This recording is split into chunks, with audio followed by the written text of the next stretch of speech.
Tuesday, May the 8th, U.S. President Donald Trump surprised the world by announcing his decision to renege on and withdraw from the Joint Comprehensive Plan of Action, otherwise known as the Iran nuclear deal. However, Iran wishes to remain in the deal, and the signals from European signatories indicate they wish to also continue with the JCPOA. So what does this now mean for the Middle East? Can the JCPOA continue? And what ramifications will this have for Mr. Trump's meeting with Mr. Kim from the DPRK? To discuss these issues and more, I'm very happy to be joined in the Beijing studio by Mr. Hua Liming, China's former ambassador to Iran, as well as Mr. Harvey Zordin, a research fellow with the Center for China and Globalization. We shall also be talking via satellite to Mr. Pavel Fagohor. He's standing by in Moscow. He's a military analyst, and we shall also talk to Mr. Gambar Nadari from Tehran. He's a columnist with Kayhan International. That's our topic. This is Dialogue. I'm Yang Rui. But before we start, let's look at this. It's no surprise that the U.S. is withdrawing from the Iran nuclear deal, but the U.S. is reimposing all previous sanctions and is warning Iran not to restart nuclear activities. We will be instituting the highest level of economic sanction. Any nation that helps Iran in its quest for nuclear weapons could also be strongly sanctioned by the United States. White House officials say the U.S. will immediately reimpose sanctions targeting critical sectors of Iran's economy, such as energy, petrochemicals and financial sectors. Companies will be given up to 180 days to end business with Iran. Failure to wind down such activities will risk severe consequences. The U.S. actions will make it very difficult for European nations who want to keep the nuclear deal to keep doing business with Iran. The European Union, Russia and China will be talking to Iran in the coming days. Tehran says it's willing to see if the deal can be salvaged, but won't hesitate to restart uranium enrichment if that doesn't happen. I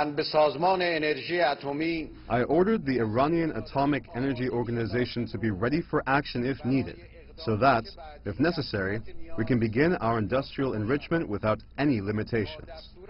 Until implementation of this decision, we will wait for some weeks, and will hold talks with our friends and allies and other signatories of the nuclear deal. Those who will remain loyal to the deal will talk. Everything depends on our national interests. Meanwhile, unveiling a new controversial pressure policy on Iran, the U.S. says Tehran must never acquire a nuclear weapon. The White House also wants Iran to halt development of ballistic missiles and what it calls support for terrorist groups in the region. For nearly 3 years, world powers, except the United States, have said the Iran deal is working and Tehran is fulfilling its obligations. Now that deal is in tatters, and what Washington wants from Iran is a question that perhaps cannot be answered by diplomacy. Nathan King, CGTN, at the White House. Gentlemen, first of all, Ambassador Hua Liming, what would be the worst case consequences arising from the U.S. breach of this multilateral agreement? The decision was risky because Iran nuclear deal, that was a deal. Limitation of the Iranian nuclear program for lift of the sanctions against Iran. Now, the sanctions, when sanctions lift, Iran certainly will restart their nuclear program. When Iran is going to restart the nuclear program, Israel will be very sensitive. And Israel promised that they will have some military attack against the Iranian nuclear program. And when Israelis started the military against Iran,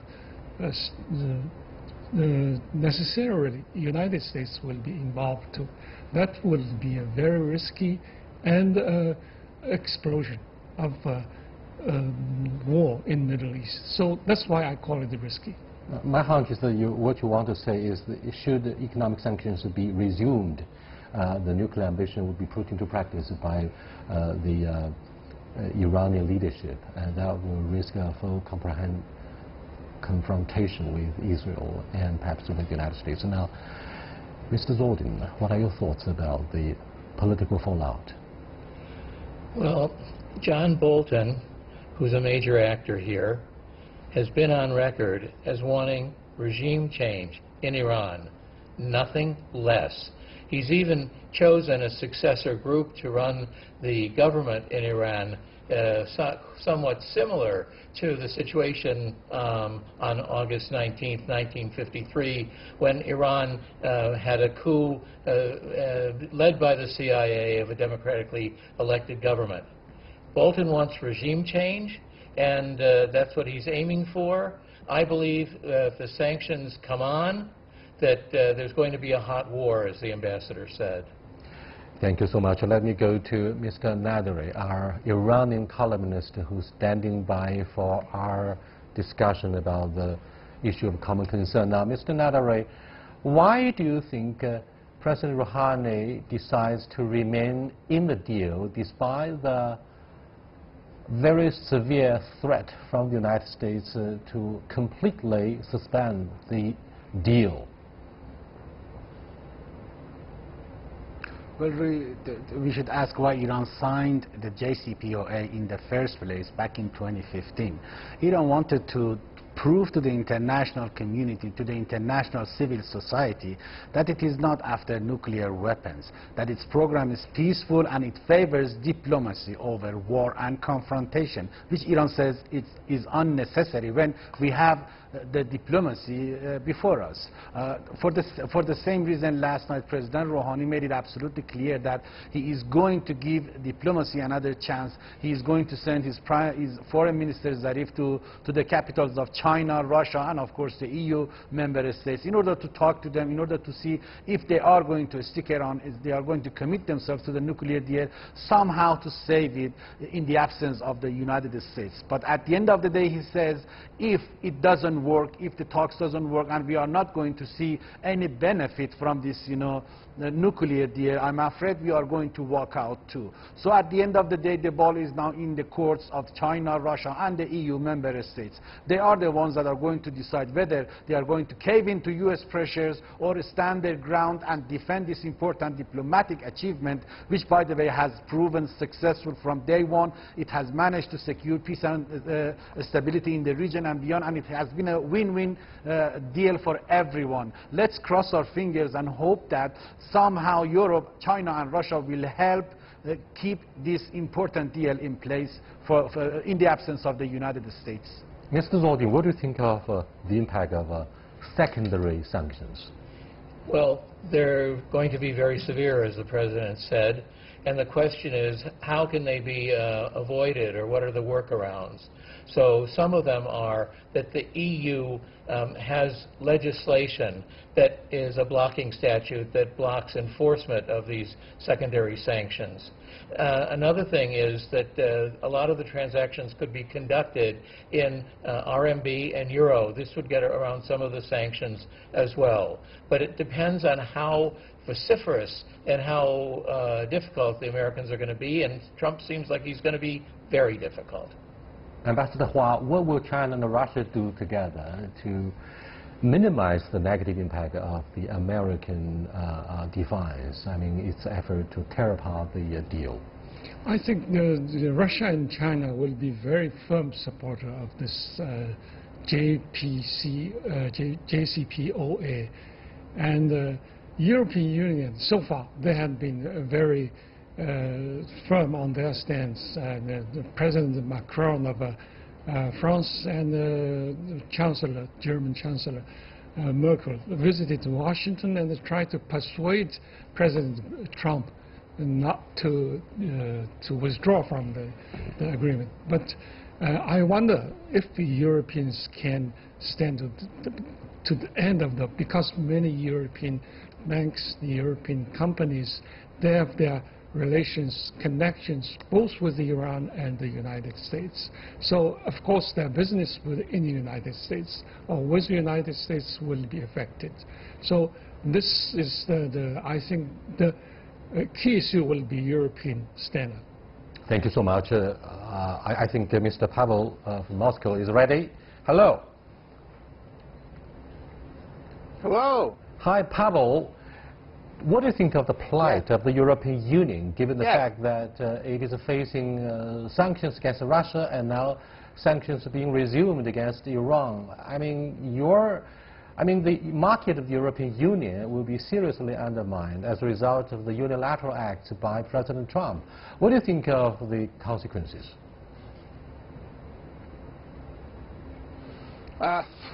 Well, Europe doesn't see Iran as a threat. The only threat that they thought may have come from there is its nuclear program, and so Europe was very, very good with this comprehensive agreement.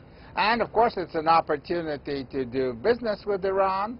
Though for the European economy, well, this is not critical. The Iranian market is not big enough, I mean, to be just a very serious issue economically, financially, but it's also an issue of principle.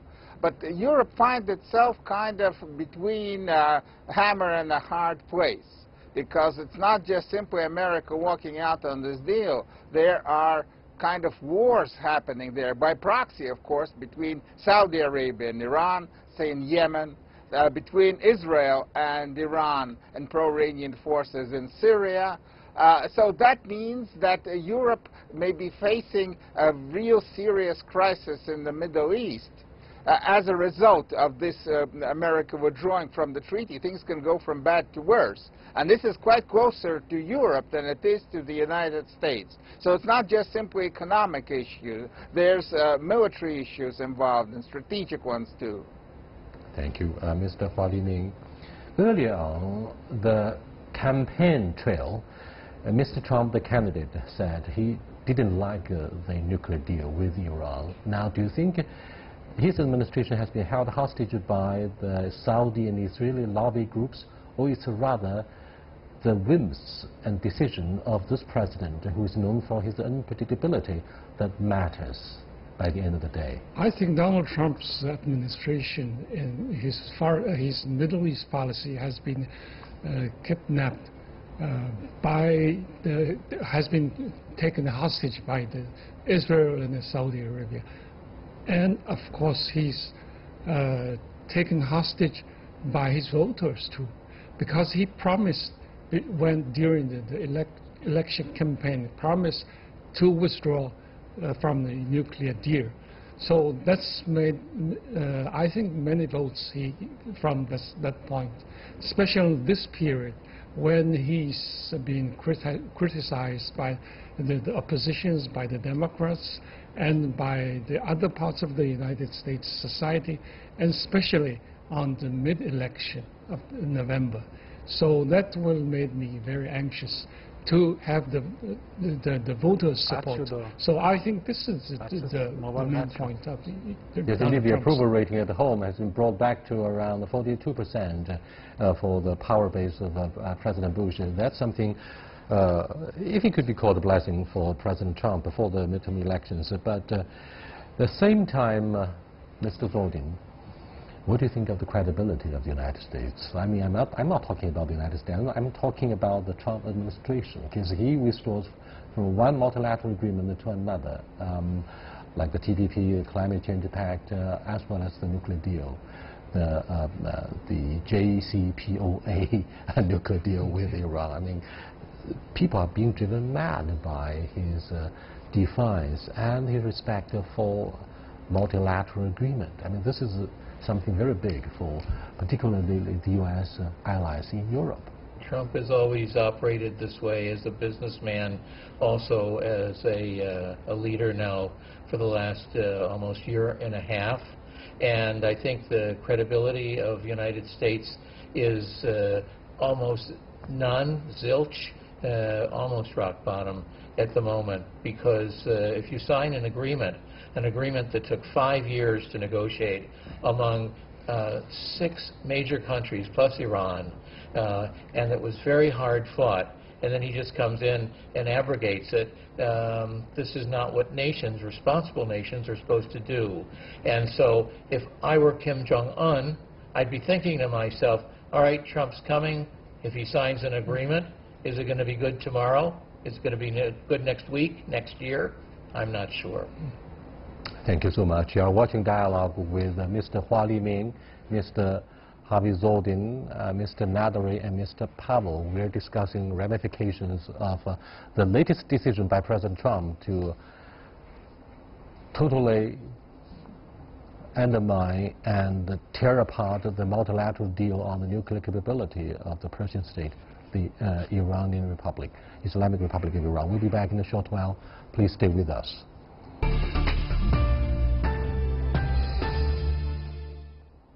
Just to follow up the promo about our special program on Karl Marx to commemorate the 200th anniversary, let me announce we're going to travel to Trier, hometown of Karl Marx, in a few days and do a special program called Dialogue with the World with our Germans. And we'll take with us a couple of Chinese scholars, Victor Gao Zhikai and Professor Zhang Xudong from NYU. We'll be doing a special program on the 200th anniversary of Karl Marx. But welcome back to our discussion about Iran. Mr. Ambassador, what will happen next if the EU, in particular, decides to say no to President Trump? Will the European Union help reinforce the schisms or rift across the Atlantic Ocean? I think the schism between the U.S. and the European Union is expected because it happened 10 years before.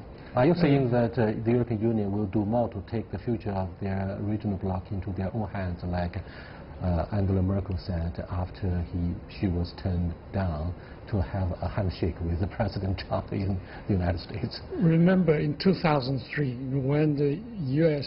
started the invasion against Iraq, it was not approved in the Security Council of the United Nations, and two major oppositions are Germany and France.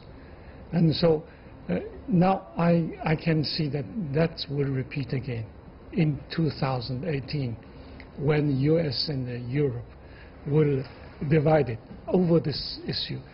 Although they cooperated in the case of the Syrian war and in the case of the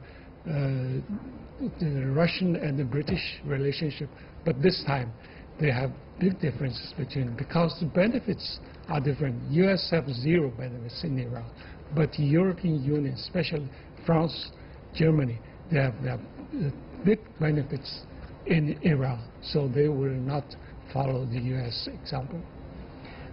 One follow-up question about the consequences, Mr. Zordin, is what do you think of the prospects of using more of the RMB and EU instead of US dollars in settling major transactions between Iran, Russia? Both are pretty big and influential oil-rich countries and their partners in the future. I mean, do you think the position and authority of the US dollars, particularly oil dollars, will be seriously undermined? Because what Trump does today is to put America absolutely ahead of any other countries of the world. I think it'll be undermined. How seriously, we don't know yet. But I believe that a development that took place recently in China is going to make a difference. And that is the petroleum market in Shanghai, which now clears oil future sales in RMB, not dollars. I believe more and more business will go through Shanghai. This is not good news for the dollar, and I believe it's President Trump who's driving this away from his country into Shanghai and to use these other currencies. Let me go back to Mr. Pavel. Here is the conundrum in the Middle East, most volatile region in the world. We see the ongoing proxy war between Saudis and the Iranians, between Sunni and Shiites. Now, the dilemma of Saudi Arabia is, on the one hand, it has to rely increasingly on the Chinese market for the export of its crude oil. On the other hand, it bought so much of the American weaponry during Trump's visit to Riyadh. Now, what do you think of the ambition of the Crown Prince himself? What does he want?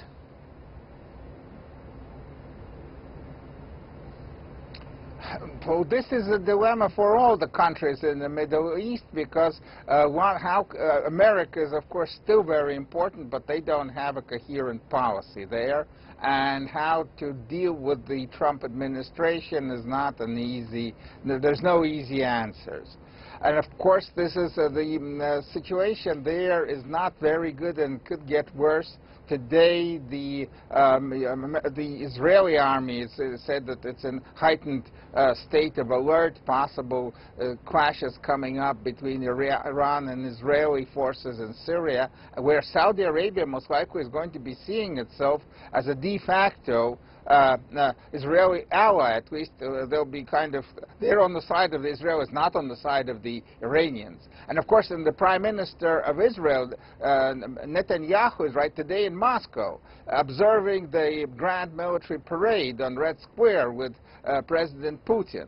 So, I mean, all the countries there are maneuvering in a situation in the Middle East where the future is totally seems bleak, and trying to find allies in a coming possible Syria in the region, which of course is going to reverberate in the whole world because the Middle East is still not the exclusive but very important supplier of oil and natural gas to Europe and to large parts of Asia. So this is a powder cake. And right now, the actions by President Trump will add it to that powder and to that cake. And now we're just waiting to see in which direction it combusts. Yes, indeed. Israel almost reaches the point of having a full confrontation with Iran in Syria somehow. Now, since President Putin has won yet another election, which means for the next 6 years he's going to be in the office as president of the Russian Federation, do you think this JCPOA will be the #1 issue on his agenda, and does that risk a full confrontation with the United States?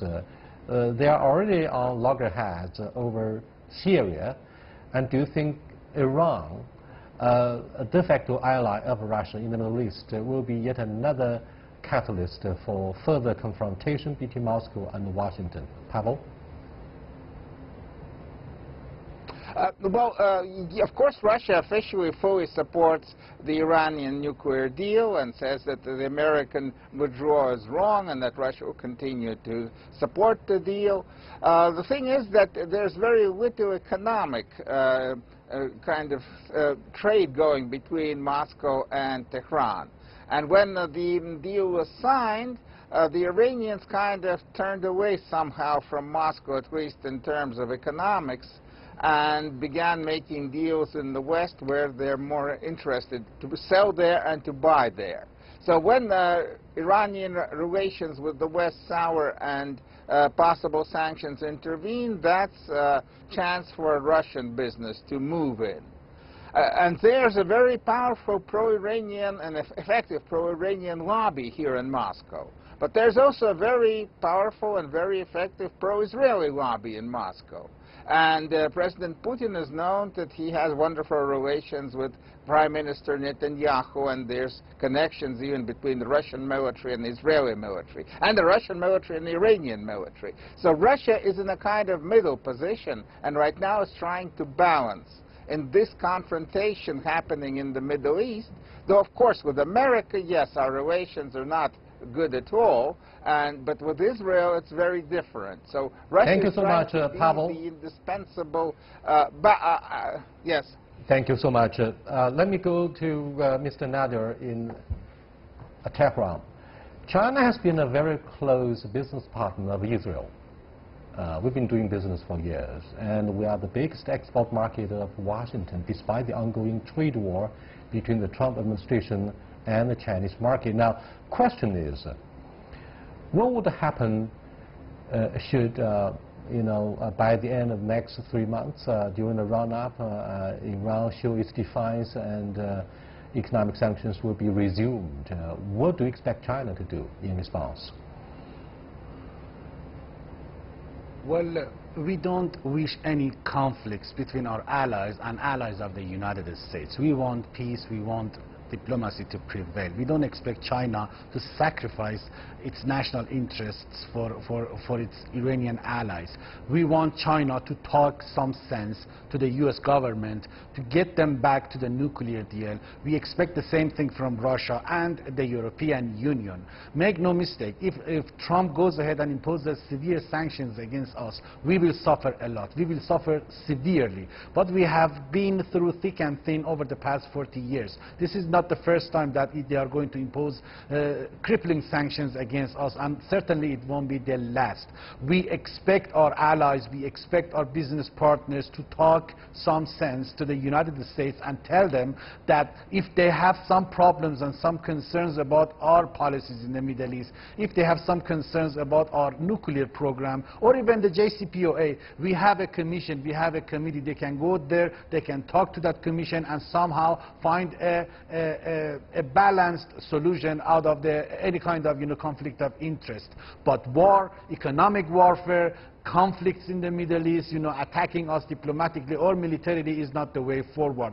It is not going to benefit anyone at the end of the day. This will only lead to a major world war that is going to Excuse me, Mr. Nader, we know the consequences of a regional conflict, but what do you think of the real prospects of having a military confrontation with Israel? Well, we are already at war with Israel in Syria.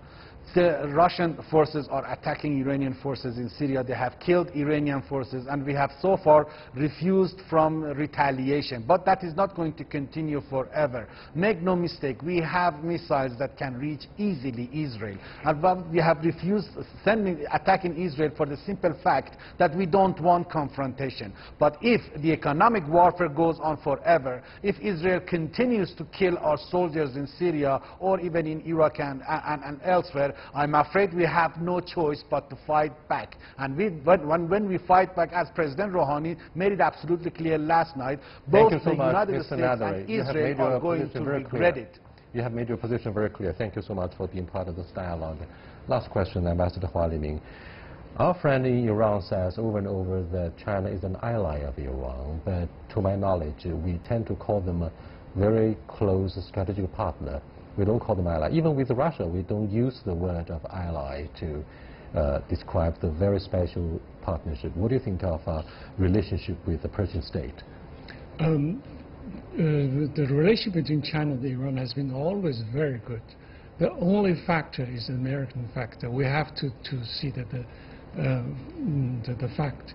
And China has been always asked by the United States not to have very close relations with Iran and to stop the trade between China and Iran. But China didn't accept all these. But under the pressure of the United States, China has to have some limitation to the relationship between Iran. Well, thank you so much. What President Trump does is anything but Obama. Well, he doesn't like any of Obama's legacy. This nuclear deal is just one case in point.